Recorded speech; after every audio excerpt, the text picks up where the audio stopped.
बच्चों, इस कक्षा में हम एल्कोहलों के जो रासायनिक गुणों का दूसरा भाग एक्सप्लेन करने जा रहे हैं। इससे पहले वाले में हमने बताया आपको एसिडिक नेचर ऑफ एल्कोहल्स, फिर इसके बाद डिहाइड्रेशन, डिहाइड्रेशन के बाद एस्टरिफिकेशन, निर्जलीकरण और एस्टरीकरण। एस्टरीकरण को हमने दो तरीके से बात की है, एस्टरीकरण और एसिलीकरण। दोनों में एस्टर बनते हैं, ठीक है। लेकिन अब आगे हम बढ़ाते हैं।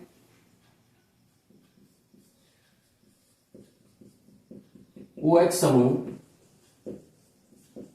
का प्रतिस्थापन, OH समूह का प्रतिस्थापन माने एल्कोहलिक समूह का प्रतिस्थापन, substitution of alcoholic group, specially by halogens. काहे के द्वारा? हेलोजन द्वारा। बहुत सारे रिएक्शंस हैं। रिएक्शन किस किस की होती है?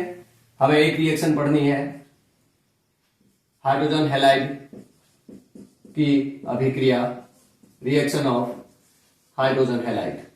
सुटेबल कंडीशंस में HCl, HBr और HI के रिएक्शंस होते हैं और एल्कोहल्स में OH ग्रुप का रिप्लेसमेंट होता है। दूसरा PX3 की अभिक्रिया, PX3 की अभिक्रिया, फॉस्फोरस ट्राइहैलाइड, फॉस्फोरस ट्राइक्लोराइड और ब्रोमाइड और आयोडाइड, इनकी रिएक्शंस पढ़ेंगे। और फिर तीसरे नंबर पे हम पढ़ेंगे PCl5 की अभिक्रिया, फॉस्फोरस पेंटाक्लोराइड की अभिक्रिया। वास्तव में फॉस्फोरस पेंटाक्लोराइड की जो रिएक्शन होती है ये एल्कोहल्स की पहचान के लिए होती है कि एल्कोहलिक ग्रुप अगर है तो PCl5 रिएक्शन। चलिए तो हम इनको एक्सप्लेन करते हैं।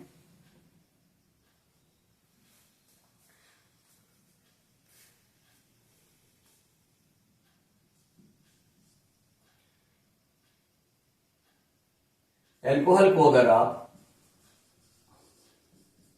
हाइड्रोजन हैलाइड के साथ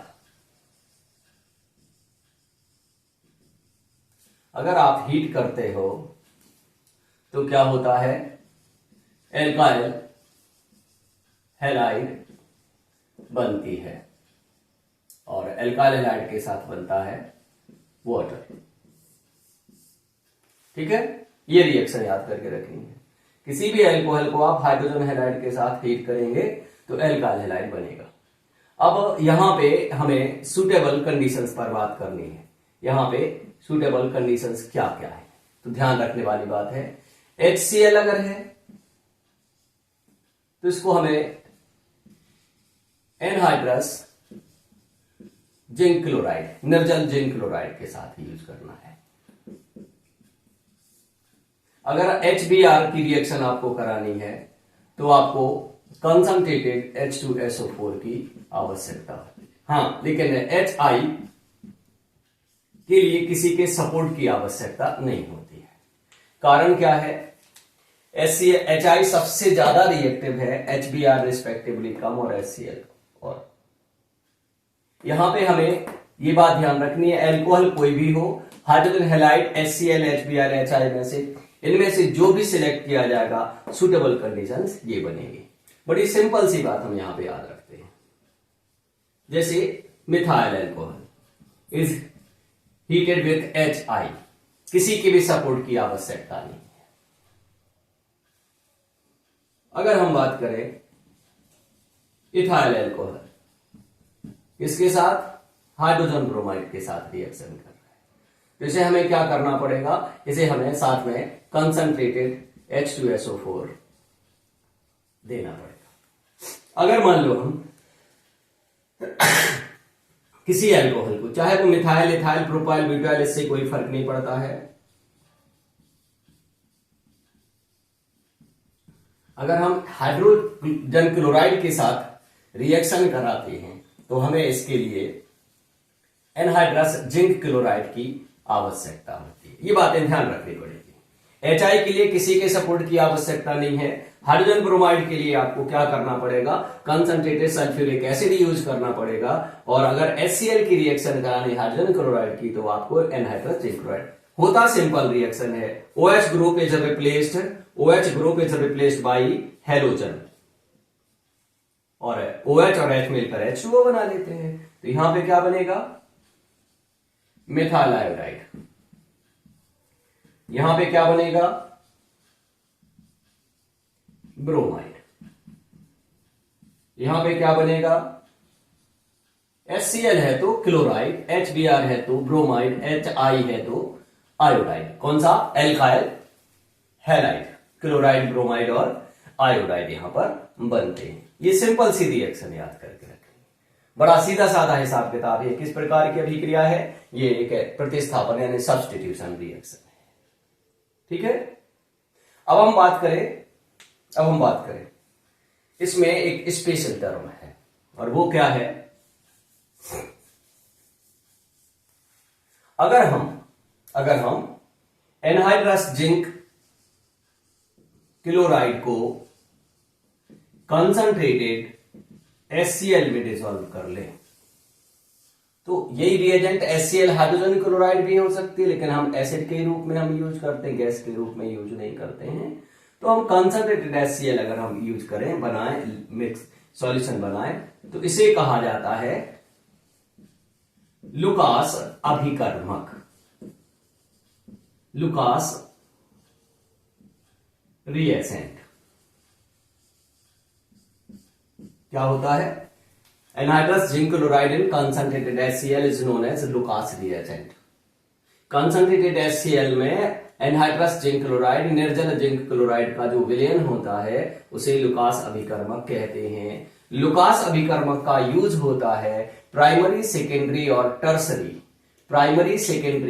टर्सरी एल्कोहल्स की पहचान एट ऑर्डिनरी टेम्परेचर, साधारण ताप पर इसका प्रभाव प्राइमरी, सेकेंडरी और टर्सरी एल्कोहल्स पर अलग अलग होता है। Primary alcohol, secondary alcohol, tertiary alcohol, OH group के रिप्लेसमेंट की जो तीव्रता है, रेट ऑफ रिप्लेसमेंट है, उसके आधार पर यहां पर हमें प्रभाव देखने को मिलते हैं और उसी प्रभाव के आधार पर हम प्राइमरी, सेकेंडरी और टर्सरी एल्कोहल को पहचान लेते हैं। चलिए हम तो सबसे पहले बता दें कि रिप्लेसमेंट ऑफ OH ग्रुप का जो यहां पे बेसिक्स है उसके बारे में हम क्या बात करेंगे।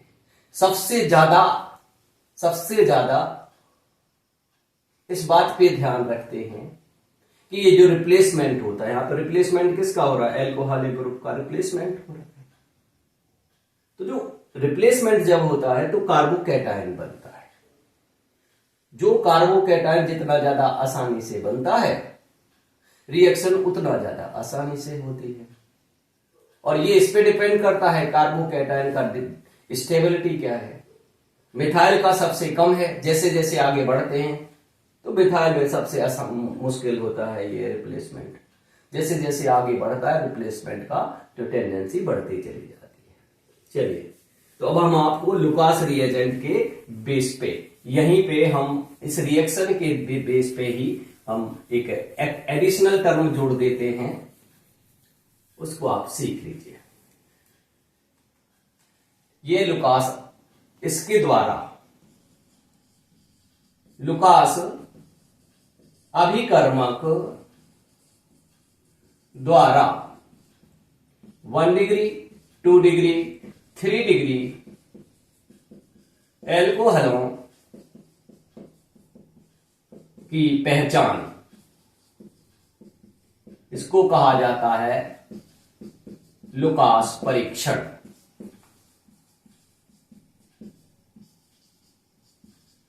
लुकास टेस्ट,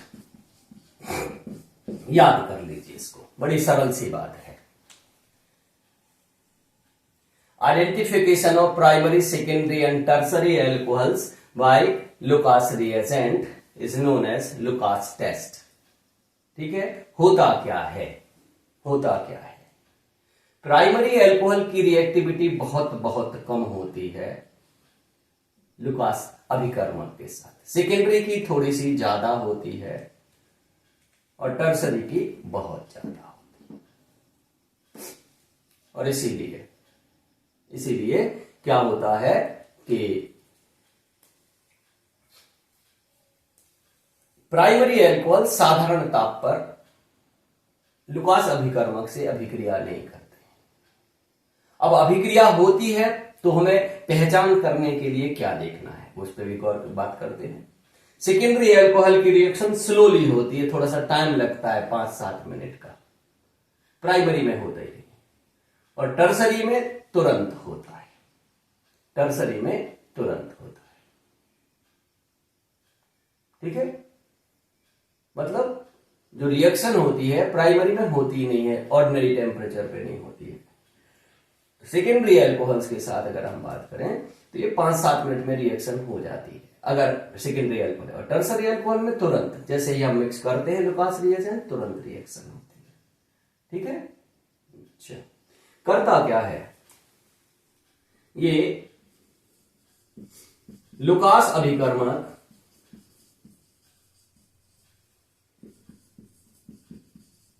एल्कोहलों के साथ क्या करता है, गंधलापन, टर्बिडिटी उत्पन्न करता है। ये बात याद करके रखिए, गंधलापन उत्पन्न करता है। गंधलापन क्या होता है पता है? आप प्योर वाटर लें, आप एक साफ सुथरे कंटेनर में, टेस्ट ट्यूब में ले लें, बीकर में ले लें, और उसमें से थोड़ा सा आप हाथ में मिट्टी सी, ऐसे हाथ में मिट्टी कीचड़ सा, और उसमें छोड़ दें बस थोड़ा, तो जो गंदगी पैदा होती है, यानी जो ट्रांसपेरेंसी है वो खत्म होना शुरू हो जाती है। एल्कोहल क्या होते हैं, होमोजीनियस होते हैं, ट्रांसपेरेंट होते हैं। एनहाइड्रस जिंक क्लोराइड और HCl का मिक्सचर यानी लुकास रिएजेंट कैसा होता है, वो ट्रांसपेरेंट होता है। जैसे दोनों को मिलाया जाता है तो ट्रांसपेरेंसी अगर धीरे धीरे उसकी खत्म होने लग जाती है तो उसको कहा जाता है कि गंधलापन उसमें उत्पन्न हो रहा है।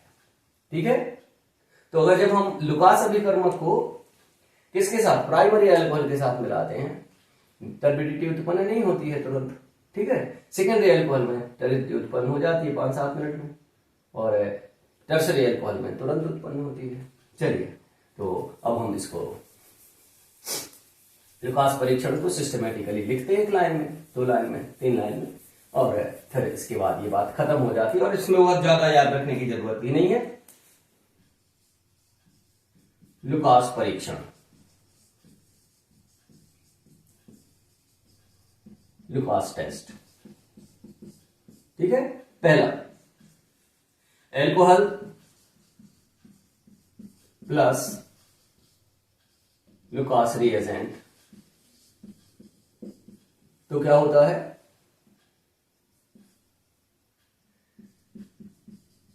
गंधलापन, टर्बिडिटी,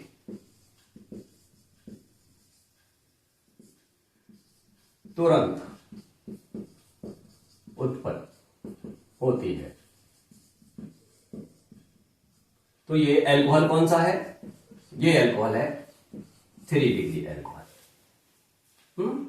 अब दूसरी बात पे याद रखते हैं, अल्कोहल प्लस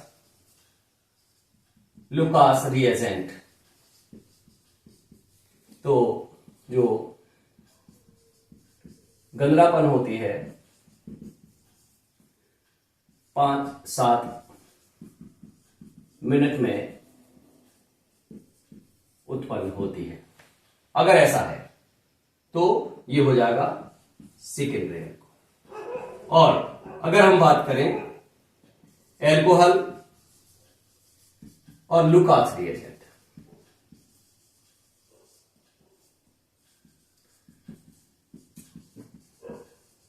टर्बिडिटी उत्पन्न नहीं होती है, होती नहीं है, रखे रहिए, कोई फर्क नहीं पड़ता। तो ये हो जाएगा अल्कोहल कौन सा, 1 डिग्री। तो ये लुकास टेस्ट है और इससे हम प्राइमरी, सेकेंडरी और टर्सरी अल्कोहल्स को आसानी से पहचान सकते हैं। और ये इसी के अंतर्गत है, रिएक्शन प्रतिस्थापन के अंतर्गत है। अब हम इनके बारे में, इन दो के बारे में सिंपल सी बातें याद करके रखेंगे, बहुत डिटेल्स में नहीं जाना है, इनका कोई और यूज नहीं है। बस हम सिर्फ ये कह सकते हैं कि PCl5 केवल और केवल उन कंपाउंड से रिएक्ट करती है जिनमें OH ग्रुप होता है, हाइड्रोक्सी ग्रुप होता है। एल्कोहलिक ग्रुप की पहचान करने के लिए, हाइड्रोक्सी ग्रुप की पहचान के लिए ये होती है, और इनको हम सरल भाषा में याद करके रखते हैं, बहुत ज्यादा डिटेल्स में हमें जाने की इनके लिए आवश्यकता नहीं है। लेकिन हाँ, लुकास परीक्षण को आप जरूर याद कर लीजिए। टर्सरी अल्कोहल तुरंत, सेकेंडरी अल्कोहल के लिए 5-7 मिनट का टाइम लगता है, और अगर प्राइमरी अल्कोहल है तो टर्बिडिटी उत्पन्न होनी ही नहीं है, ध्यान रखिएगा। PX3 phosphorus trihalide.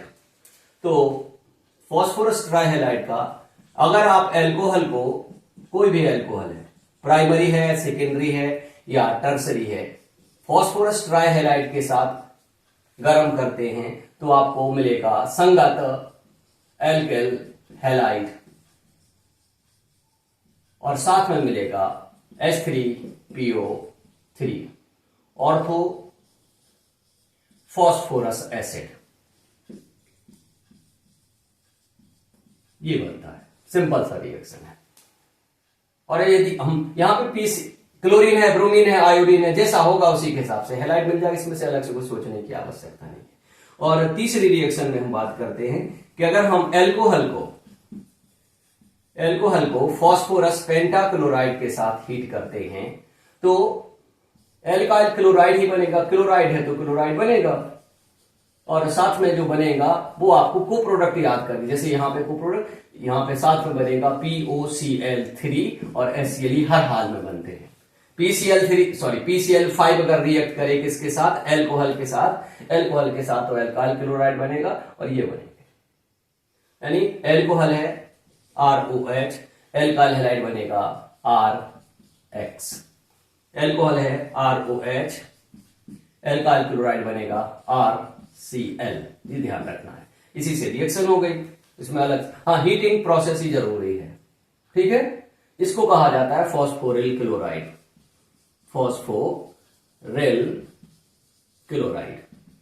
और इसको तो आप जानते ही हैं, ये हाइड्रोजन क्लोराइड है, इसमें बताने की हमें ज्यादा जरूरत नहीं है। अब जैसे हम यहाँ पे एक रिएक्शन, कोई रिएक्शन, किसी भी रिएक्शन को उठा के देख लो, जैसे ये हम बात करें, isopropyl alcohol is heated with PI3 on heating, what happens, क्या होता है यहां पे, OH ग्रुप जो है ये आयोडीन के द्वारा रिप्लेस हो जाएगा और बनेगा H3PO3, बैलेंस करनी पड़ेगी, 3 मोल्स।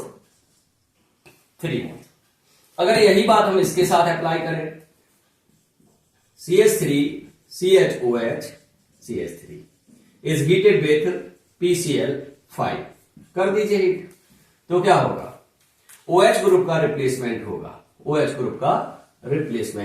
होगा, किसके द्वारा, क्लोरीन के द्वारा होगा। आइसोप्रोपाइल एल्कोहल है तो आइसोप्रोपाइल क्लोराइड, आइसोप्रोपाइल अल्कोहल है तो आइसोप्रोपाइल आयोडाइड बनेगा, साथ में बनेगा POCl3 और HCl।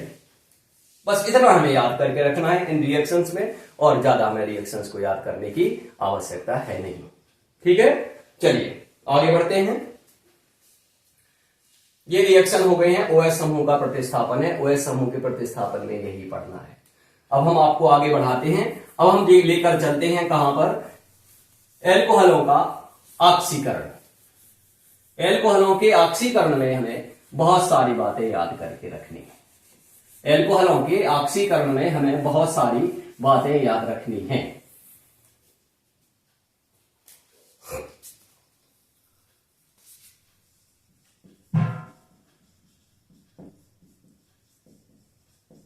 एल्कोहलों का ऑक्सीकरण,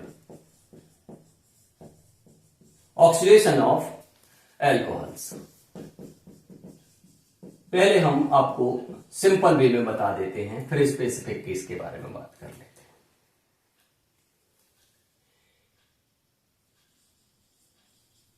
दुर्बल ऑक्सीकारक,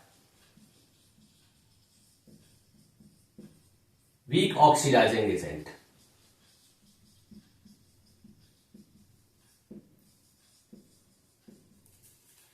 प्रभावी नहीं है।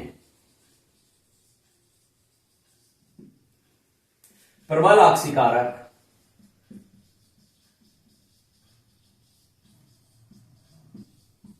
ऑक्सीकारक जैसे अम्लीय KMnO4,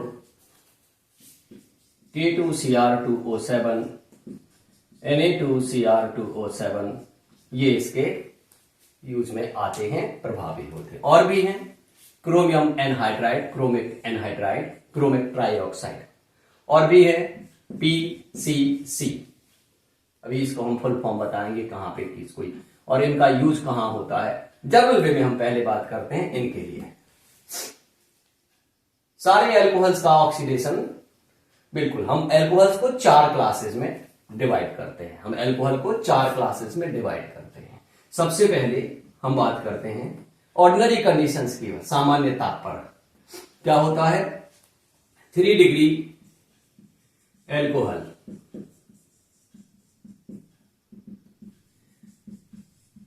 ऑक्सीकृत नहीं होते हैं।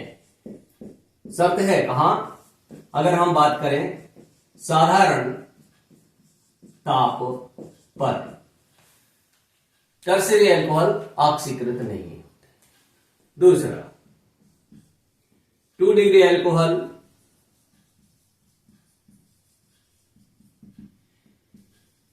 कीटोन बनाते हैं। Tertiary alcohol do not oxidize. Secondary alcohols give ketone. Primary alcohol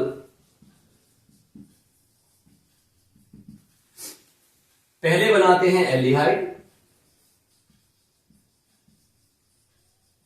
और बाद में कार्बोक्सिलिक अम्ल।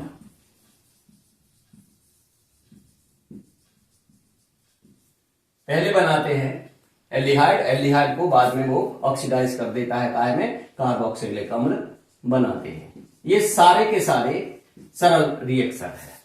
संगत कीटोन बनता है, रिस्पेक्टिव कीटोन बनता है, रिस्पेक्टिव एल्डिहाइड बनता है, रिस्पेक्टिव कार्बोक्सिलिक एसिड बनता है। और अगर हम बात करें किसकी, मिथाइल एल्कोहल की, इसके बारे में हम बात करते तो पहले बनेगा एल्डिहाइड, फॉर्मेल्डिहाइड, फॉर्मेल्डिहाइड से बनेगा फॉर्मिक एसिड और फॉर्मिक एसिड से बनेगा कार्बन डाइऑक्साइड एंड वाटर।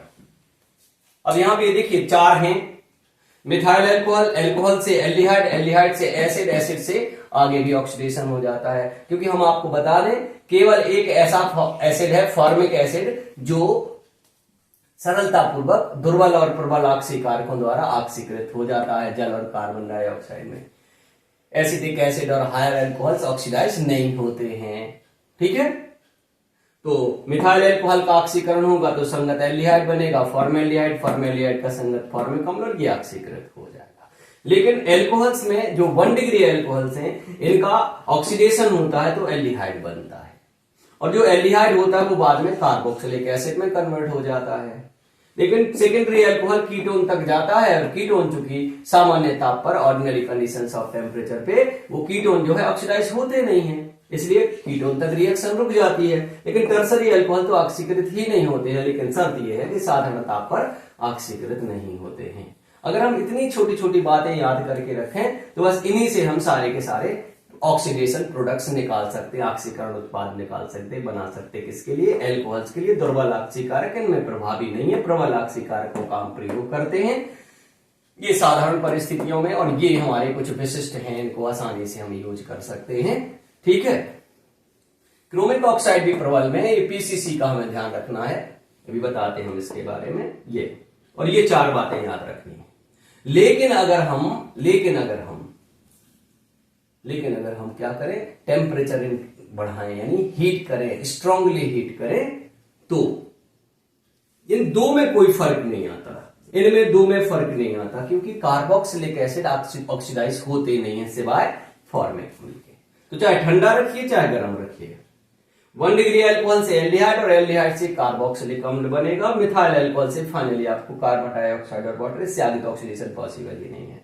लेकिन हाँ, कीटोन का ऑक्सीडेशन हो जाता है और अल्कोहल का भी, तो टर्सरी अल्कोहल का ऑक्सीडेशन हो जाता है। इनका जब ऑक्सीडेशन होता है तो क्या बनता है, अब हम आपको इसको डिस्क्राइब करते हैं। लेकिन उससे पहले हम इन 1, 2, 3 इन तीनों के रिएक्शंस पे हम यहां पर गौर कर लेते हैं एक दो एग्जांपल्स के द्वारा। तो ये 3-4 टर्म्स हैं, ये 4 लाइनें याद कर लो। इन 4 लाइनों को याद करने के बाद आपको रिएक्शन बनाने में कोई दिक्कत नहीं होगी। चलिए हम शुरू करते हैं, साधारण ताप पर बात करते हैं। साधारण ताप पर बात करते हैं पहले, इसके बाद हम गर्मा गर्मी के बारे में बात करेंगे। तो उसके लिए हमने पहले बता दिया कि कोई रिजल्ट चेंज नहीं होता है। अब देखिए, जैसे ये है मिथाइल अल्कोहल, तो इसका ऑक्सीडेशन हो जाता है, ये फॉर्मेल्डिहाइड देता है। इसका आगे ऑक्सीडेशन हो जाता है, फॉर्मिक एसिड देता है, और सबसे आखिर में ऑक्सीडाइज होकर वाटर एंड कार्बन डाइऑक्साइड बनाता है। यहां पे ऑक्सीडाइजिंग एजेंट कोई भी हो, स्ट्रॉन्ग ऑक्सीडाइजिंग एजेंट, जैसे हम बात करें एसिडिफाइड K2Cr2O7, ठीक। तो यहां पे भी ऑक्सीडेशन होगा, यहां पे भी ऑक्सीडेशन होगा। ये कौन है, मिथाइल अल्कोहल। नाम बताने की हमें विशेष जरूरत नहीं है, आप सब जानते हैं, नाम खुद लिखिए इनको, ठीक। दूसरा, अगर हम किसी प्राइमरी अल्कोहल के बारे में बात करें, जैसे इथाइल अल्कोहल, है ना, अगर हम इसका ऑक्सीडेशन करेंगे तो ये क्या मिलेगा, हमें क्या मिलेगा, इसका रिस्पेक्टिव एल्डिहाइड तो एसिटाल्डिहाइड हो जाएगा, और ये आगे ऑक्सीडाइज होगा तो ये हमें क्या देगा, कार्बोक्सिलिक एसिड देगा। यहां पर हम देख सकते हैं primary alcohol aldehyde carboxyl, primary alcohol एक ग्रुप कन्वर्स इनटू एल्डिहाइड एक group converse into carboxylic acid. और तीसरे नंबर पे अगर हम बात करें किसके, अगर हम किसी सेकेंडरी अल्कोहल, चाहे वो छोटा हो या बड़ा हो, अगर हम इसका ऑक्सीडेशन करते हैं तो हमें ये क्या देगा, कीटोन देगा। और इसका फर्दर ऑक्सीडेशन होता नहीं है ऑर्डिनरी टेम्परेचर और प्रेशर पे। और अगर हम बात करें कि ये कंपाउंड हमारे पास है, इसमें हमने एसिडिफाइड KMnO4 K2Cr2O7 कोई मिला दिए हैं,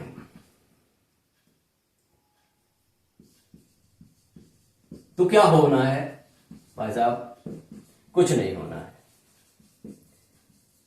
वो 4 टर्म बताए हैं और उनके 4 हमने एग्जाम्पल बताए। अब हम करते हैं हीट, अब हम करते हैं हीट, और हीट करने पे, ऑन हीटिंग,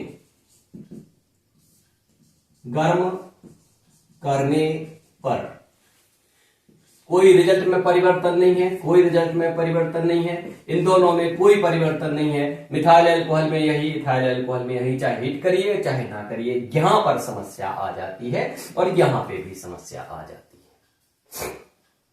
सेकेंडरी अल्कोहल क्या देते हैं, सेकेंडरी अल्कोहल देते हैं कीटोन, और कीटोन क्या देते हैं, उनका फर्दर ऑक्सीडेशन हो जाता है। ऑक्सीडेशन होता है तो क्या बनता है, ऑक्सीडेशन होता है तो कीटोन मॉलिक्यूल 2 पार्ट्स में टूट जाता है। ये हिस्सा अलग जाता है और ये हिस्सा अलग जाता है। अब यहां पर ध्यान देने वाली बात है, कीटोनिक ग्रुप जो होता है जब, तो यहां इसी के अड़ोस पड़ोस में से एक कार्बन कार्बन बॉन्ड ब्रेक होता है। वो कुछ इस तरह से ब्रेक होता है कि कीटोनिक ग्रुप जाता है किसके साथ, कीटोनिक ग्रुप किसके साथ, जो स्मॉलर कार्बन चेन उसके साथ जाता है, लार्जर कार्बन चेन के साथ नहीं जाता है। ये ब्लांक रूल कहलाता है। ये कीटोन्स के ऑक्सीडेशन में भी आगे आप पढ़ेंगे, लेकिन अभी फिलहाल हम बात कर लें तो हमें यहां पे क्या पढ़ते हैं हम, अब चलिए इसको मिटा दे रहे हैं। प्राइमरी अल्कोहल का और मिथाइल अल्कोहल का इसमें कोई फर्क आता नहीं है गर्म करने पर, लेकिन जब हम बात करते हैं सेकेंडरी अल्कोहल की, तो हम सेकेंडरी अल्कोहल के बारे में बात कर ले। ऑन हीटिंग,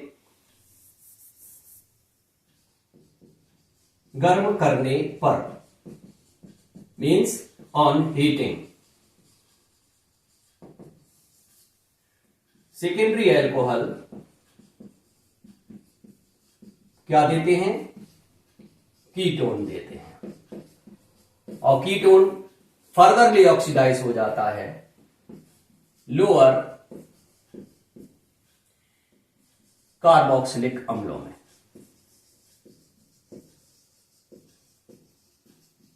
किसके अनुसार? ब्लांक नियम के अनुसार।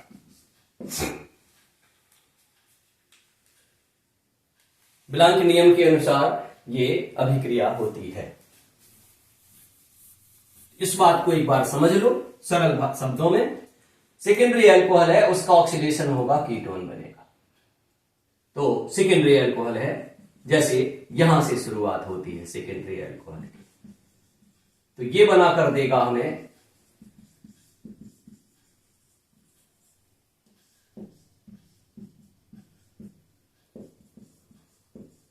अगर हीट करोगे तो रिएक्शन आगे होगी, हीट करोगे तो यही रिएक्शन रुक जाएगी। दो रिएक्शन काफी हैं जिनसे आपको सारा का सारा हिसाब किताब समझ में आ जाएगा। और ये स्पेशली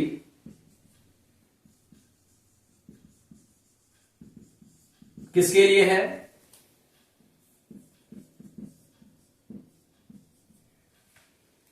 सेकेंडरी एल्कोहल्स के। ये 2 डिग्री, ये 2 डिग्री, ये क्या बना? कीटोन, ये क्या बना? कीटोन। अब कीटोन के बाद हम बात करते हैं, आगे रिएक्शन होगी तो ब्लांक रूल कहता क्या है? कीटोन अणु 2 हिस्सों में टूट जाता है। एक कार्बन चेन के साथ कीटोन एक ग्रुप जाता है, एक कार्बन चेन फ्री हो जाती है। इसमें कितने कार्बन है? 2 कार्बन। इसमें कितने कार्बन है? 1 कार्बन है। और दोनों हिस्से रिस्पेक्टिव एसिड में कन्वर्ट हो जाते हैं। 2 कार्बन, एसिड ऑफ 2 कार्बन, यानी 2 कार्बन परमाणु इस हिस्से में है तो 2 कार्बन परमाणु का अम्ल बनेगा। 1 कार्बन परमाणु, तो 1 कार्बन परमाणु का अम्ल बनेगा। कौन? 1 कार्बन परमाणु का अम्ल होता है फॉर्मिक अम्ल। लेकिन फॉर्मिक अम्ल के बारे में हम आपको बता दें, ये किसी भी आक्सीकारक के साथ रह नहीं पाता है, ये तुरंत कार्बन डाइऑक्साइड और वाटर में ऑक्सीडाइज हो जाता है। तो in place of formic acid हमें क्या मिलेगा? हमें मिलेगा वाटर एंड कार्बन डाइऑक्साइड। लेकिन अगर हम बात इसकी कर लें तो ये कीटोनिक ग्रुप है, ये किसके साथ जाएगा? स्मॉलर एल्काइल ग्रुप के साथ जाएगा। और ये अब इन दोनों हिस्सों में देख सकते हैं, इसमें 2 कार्बन है, इसमें 2 कार्बन है, 2 कार्बन है। यहां पर multi step reaction, complicated reaction होती है और इनमें इंटरेक्शन होती है और दोनों ऑक्सीडाइज होते हैं, 2 कार्बन इसमें, 2 कार्बन इसमें है, इसलिए प्रोडक्ट क्या होगा? 2 कार्बन इसमें है और 2 कार्बन इसमें है। इसका मतलब है एसिटिक एसिड मिलेगा। दोनों अणु एसिटिक अम्ल के। आगे तो ऑक्सीडेशन होता नहीं है, तो बड़ी सीधी सादी सी बात है। कीटोन मॉलिक्यूल 2 हिस्सों में टूट जाता है और दोनों हिस्से क्या होते हैं? अलग अलग ऑक्सीडाइज होते हैं और दोनों के ऑक्सीडेशन से हमें क्या मिलता है? हमें संगत मोनोकार्बोक्सिलिक अम्ल हमें मिलता है। यह है इसका ऑक्सीडेशन। इतने में क्लियर है? चलिए अब अगर हम बात करें टर्सरी एल्कोहल, टर्सरी एल्कोहल का ऑक्सीडेशन एबनॉर्मल होता है। टर्सरी एल्कोहल का ऑक्सीडेशन एबनॉर्मल होता है। जैसे यहां पर कीटोन बनता है सेकेंडरी एल्कोहल से, फिर इसकी चेन टूटती है, फिर जो हिस्से आते हैं वो सिंपली हमें देख समझ में आ जाते हैं क्या होता है। लेकिन अगर अब टर्सरी एल्कोहल है तो उसका ऑक्सीडेशन जो है हमें विशेष रूप से ध्यान रखना पड़ेगा। उसका मॉलिक्यूल भी विखंडित होता है, डिकम्पोज होता है, और डिकम्पोजिशन के साथ साथ ऑक्सीडेशन भी होता है। ठीक है, ऑक्सीडेशन में क्या क्या बनता है इसके बारे में हम बात करते हैं। तो अब हम बात करते हैं किसके लिए? टर्सरी एल्कोहल्स के लिए। कैसे? ऑन हीटिंग, गर्म करने पर टर्सरी एल्कोहल जो है multi step reaction, complicated reactions के बाद क्या देता है? एक टर्सरी एल्कोहल उसका अगर ऑक्सीकरण करते हैं हम तो हमें क्या देता है? इससे मिलता है हमें निम्नतर। निम्नतर का मतलब लोअर।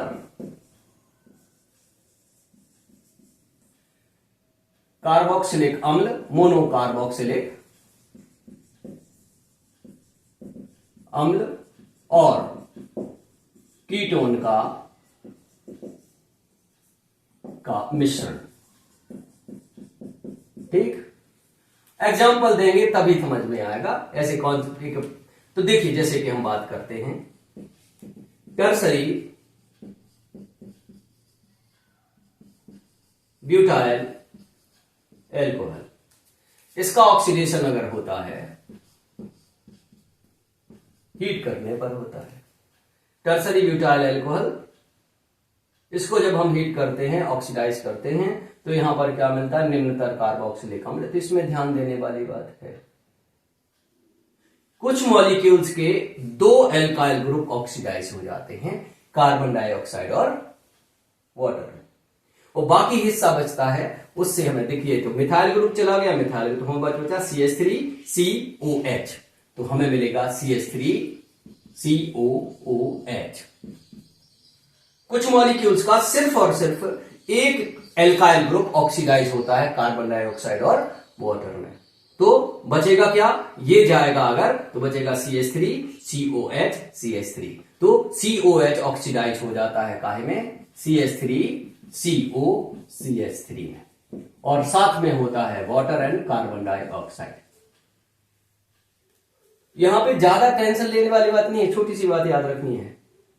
करना क्या है, हमें मेन प्रोडक्ट कौन कौन से हैं वे ढूंढने हैं। इसमें से मेन प्रोडक्ट कौन कौन से हैं वे ढूंढने हैं, तो यहां पे से आप उठा के देख लीजिए, जो छोटे वाले एल्काइल ग्रुप, दो एल्काइल ग्रुप, उनको हटाकर जो बाकी बचे उसको कार्बोक्सिलिक एसिड में हमने इसके दो एल्काइल, चूंकि इसमें तो सारे एक जैसे हैं, ये बचेगा। अब इसका CH3COH है तो CH3COOH बस बन गया। और जब हमें बात करनी है कि कीटोन फॉर्मेशन हो रही है, तो फिर इस हिस्से को केवल एक एल्काइल ग्रुप को उसमें से रिमूव कर देना है, हटाए, तो बाकी जो बचेगा उससे कीटोन बन जाए। देखिए, चलिए इसमें हम बात, तीनों अलग अलग हैं, अगर अलग हैं तो, अगर अलग हैं तो क्या अलग है? Alkyl groups.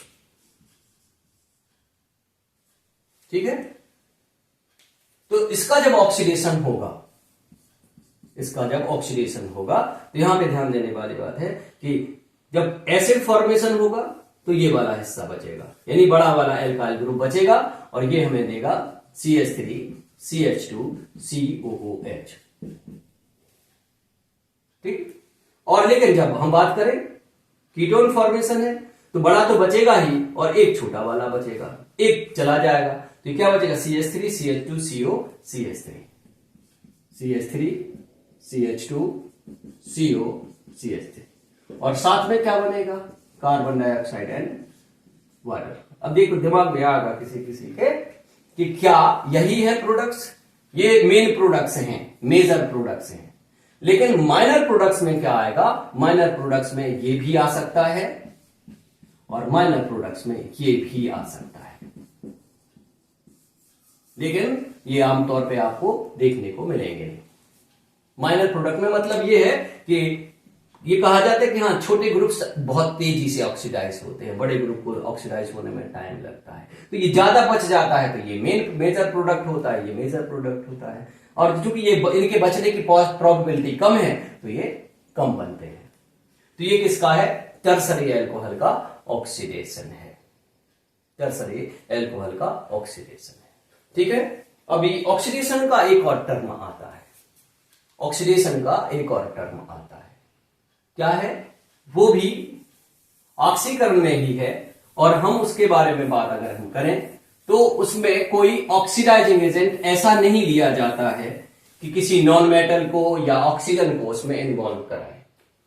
ठीक है, तो उसे कहा जाता है विहाइड्रोजनीकरण। ये एल्कोहलों के ऑक्सीकरण का ही एक विशेष रूप है इसको, क्योंकि इसमें क्या होता है, तो हाइड्रोजन परमाणु का निष्कासन। अब चूंकि इसमें हाइड्रोजन परमाणुओं का निष्कासन हो रहा है, हाइड्रोजन का निष्कासन, removal of hydrogen atoms, 2 hydrogen atoms from 1 alcohol molecule, एक एल्कोहल अणु से 2 हाइड्रोजन परमाणुओं का निष्कासन होता है, इसलिए इसे कहा जाता है dehydrogenation, removal of hydrogen, removal of hydrogen 2 atoms. ये बात यहां पे ध्यान रखते हैं। कैसे?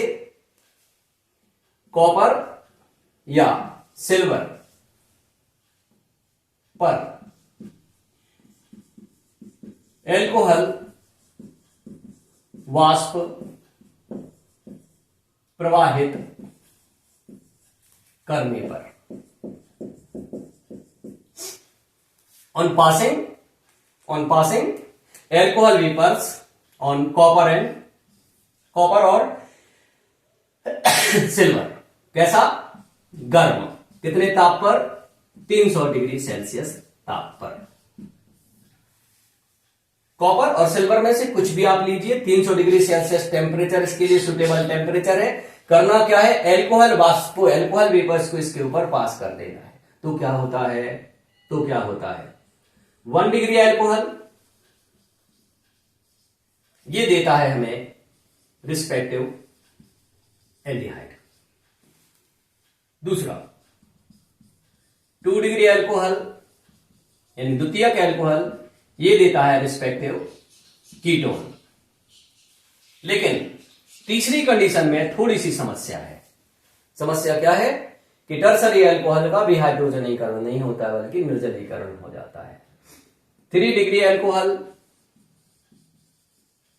ये देता है हमें रिस्पेक्टिव एल्कीन। इसके लिए क्या होता है? विहाइड्रोजनीकरण के स्थान पर क्या हो जाता है? निर्जलीकरण हो जाता है। बस इतनी बात याद रखें। जब आप किसी प्राइमरी अल्कोहल की वाष्प को कॉपर या सिल्वर पर 300 डिग्री सेल्सियस ताप पर प्रवाहित करते हो तो संगत एल्डिहाइड बनता है। द्वितीयक एल्कोहल से कीटोन बनता है। तृतीयक एल्कोहल का भी हाइड्रोजनीकरण नहीं होता, उसके स्थान पर निर्जलीकरण हो जाता है और संगत एल्कीन बन जाती है। बस इतना सा तो याद करके रखना है, बहुत ज्यादा टेंशन लेने की आवश्यकता नहीं है। विहाइड्रोजनीकरण का नाम है डिहाइड्रोजनेशन, मतलब है removal of 2 hydrogen atoms from alcohol molecule. तो ये विहाइड्रोजनीकरण नहीं कहलाएगा, ये निर्जलीकरण हो जाएगा। यानी टर्सरी एल्कोहल का भी हाइड्रोजनीकरण नहीं होता। सरल भाषा में याद रख लीजिए, कौन से एल्कोहल का भी हाइड्रोजनीकरण नहीं होता है? टर्सरी एल्कोहल का नहीं होता है। क्या हो जाता है? उसकी जगह निर्जलीकरण होता है। ठीक है, हम एक एक रिएक्शन के बारे में, सबके बारे में बात कर लेते हैं।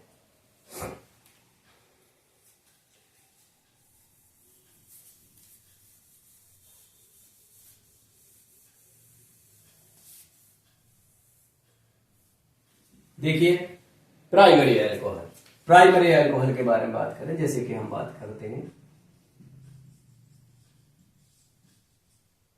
इसके वेपर्स को हम कॉपर या सिल्वर हम यूज कर सकते हैं। क्या मिलेगा?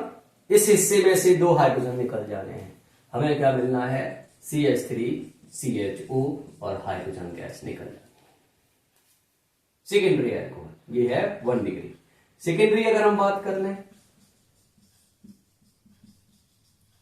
वेपर्स यूज करते हैं copper 300 silver 300 CH3 CO CH3 बनेगा और हाइड्रोजन गैस में से रिमूव हो जाएगी।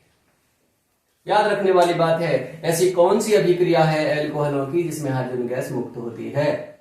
तो 2 रिएक्शन बनेंगी। एक रिएक्शन ऑफ सोडियम और एल्यूमिनियम ने एक्टिव मेटल्स की रिएक्शन है एल्कोहल से, तो हाइड्रोजन रिप्लेस होती है कौन सी? एसिडिक। और यहां पर हाइड्रोजन क्या होती है? एल्कोहलिक ग्रुप से 2 हाइड्रोजन का रिमूवल होता है। ठीक है, चलिए। और अगर हम बात करें यहां पे टर्सरी एल्कोहल की, टर्सरी एल्कोहल की, तो सिंपलेस्ट टर्सरी एल्कोहल ये है हाँ, रिमूवल के सारे फंडे काहे पे डिपेंड करते हैं? सेट जेप रूल ही बताता है हमें यहाँ पे। ऐसा नहीं है कि कुछ और सेट जेप रूल के साथ। अब यहाँ पे तो कोई दिक्कत है नहीं, तो यहां पर क्या हो जाएगा? CH3 CCH3 और रिमूव हो जाएगा वाटर, तो आपको मिलेगी alkane. 1 degree gives aldehyde, 2 degree gives ketone, 3 degree gives alkene. याद रखिएगा, ये क्या है? विहाइड्रोजनीकरण। अब चूंकि हाइड्रोजन का रिमूवल हो रहा है तो ये भी एक ऑक्सीकरण अभिक्रिया है। Removal of hydrogen is also oxidation reaction. ठीक है, तो ये ऑक्सीकरण हो गया।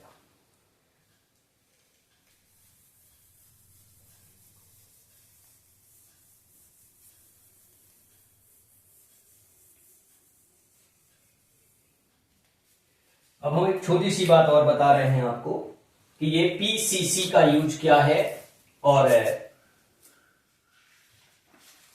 ये है क्या। पीसीसी का मतलब होता है प्रीडीनियम क्लोरोक्रोमेट। प्रीडीनियम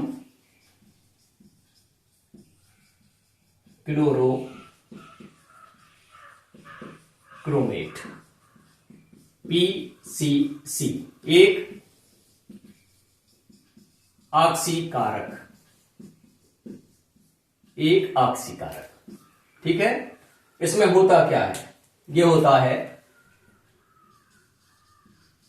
पिरीडीन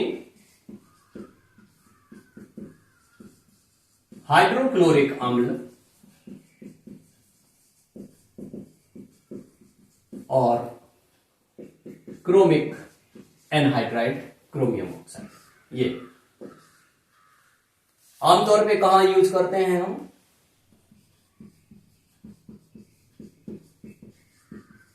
एल्कोहल से एल्डिहाइड, ये कन्वर्जन करना हो तो हम क्या करते हैं? पीसीसी यूज करते हैं। यानी सीधी सी बात यह है कि अगर कहीं पे आपको ये कन्वर्जन कंप्लीट करना है, ये परिवर्तन लाना है, तो आप इसमें क्या यूज कर लें? पीसीसी यूज कर लें। अकेले इसको यूज करोगे तो ये फर्दर ऑक्सीडेशन भी कर देगी। क्या होगा? एल्डिहाइड का अम्ल में ऑक्सीकरण कर देगा। लेकिन अगर हम पिरीडीनियम क्लोरोक्रोमेट यानी मिक्सचर ऑफ पिरीडीन यानी पिरीडीन को, हाइड्रोक्लोरिक अम्ल को और क्रोमिक ऑक्सीजन सबको मिलाकर अगर हम यूज करते हैं तो हमें क्या मिलता है? एल्डिहाइड का फर्दर ऑक्सीडेशन नहीं होता है। ठीक है, ये हमें याद करके रखना है। तो इस क्लास में आपको इतना ही दे रहे हैं हम। इसके बाद जो नेक्स्ट पोर्शन है उसको हम अगले वीडियो में आपको उपलब्ध कराएंगे, अगली कक्षा में हम पढ़ेंगे। तो यहाँ पे ध्यान दीजिएगा, ये एल्कोहल्स के रिएक्शंस का प्राइमरी इंट्रोडक्शन, एक्सप्लेनेटरी यानी व्याख्या भी इसमें हो गई है, प्राथमिक परिचय भी है और व्याख्या भी होगा। कैसे परिवर्तन होता है, किन किन परिस्थितियों में क्या क्या परिवर्तन होता है, ये आपको। और क्योंकि रिएक्शन मेंटेन नहीं करनी है, रिएक्शन तो मेंटेन करने में तो उसके लिए हमें देखना क्या होता है, रिएक्शन कोई मेंटेन, इक्वेशन मेंटेन करनी है, बैलेंस करनी है, तो हमें उसमें ध्यान क्या देना होता है? हमें वहां पे ध्यान देने की आवश्यकता होती है कि जो लिखी हुई इक्वेशन उनमें सुटेबल कंडीशंस प्रॉपरली प्रोवाइड कराई गई हैं। 1 स्टेप रिएक्शन है तो बैलेंस करनी होती है। अगर मान लो मल्टी स्टेप रिएक्शन हो गई, सीक्वेंस बन गई है, तो बैलेंस करने की जरूरत नहीं होती है। अगर कहीं किसी रिएक्शन में आपको ध्यान जरूर देना है, डिस्प्रोपोर्शन रिएक्शन होता है, विषमानुपातन अभिक्रिया होती है। ये एक प्रकार की नहीं होती, कई प्रकार की होती हैं। ऑक्सीकरण अपचयन अभिक्रियाओं में विषमानुपातन रिएक्शन, डिस्प्रोपोर्शन रिएक्शन होती है, यहाँ पे भी होती है। अरे डिस्प्रोपोर्शन का मतलब होता है एक ही कंपाउंड से कुछ अलग अलग प्रोडक्ट बन रहे हैं, एक ही कंपाउंड से अलग अलग, एक ही पदार्थ से अलग अलग उत्पाद बन रहे हैं। उनमें 2 अलग अलग प्रकार के यौगिक भी हो सकते हैं, समावयवी भी बन सकते हैं। कार्बनिक में आमतौर पर समावयवी बनते हैं। जहां समावयवी बन रहे हैं वो विषम अनुपातन अभिक्रिया है। समावयवी बन रहे हैं, विषम अनुपातन अभिक्रिया है, और विषम अनुपातन अभिक्रिया नहीं समावयवी बन रहे हैं तो संतुलित नहीं करते, उनको ऐसे लिख लिया जाता है। ठीक है, जहां पे उत्पादों के आणविक अनुपात में निश्चितता नहीं होती है वो कहलाती हैं विषम अनुपातन अभिक्रियाएं कार्बनिक में। हाँ, अकार्बनिक में रेडॉक्स रिएक्शन में उत्पादों का जो आणविक अनुपात समान होता है, मतलब फिक्स्ड होता है, समान नहीं होता है, फिक्स्ड होता है, निश्चित होता है। बस वहां पर क्या होता है, एक ही पदार्थ दो अलग अलग पदार्थों में ऑक्सीकृत अपचयित होता है, एक में ऑक्सीकरण हो रहा है, एक का अपचयन हो रहा है। यहां पर क्या हो रहा है, एक ही पदार्थ दो अलग अलग तीन अलग अलग पदार्थों में परिवर्तित हो रहा है। तो यहां पे भी विषम अनुपातन यानी जहां पे अनुपात निश्चित ना हो। ठीक है, तो ये है एल्कोहल्स के रिएक्शंस, ये है।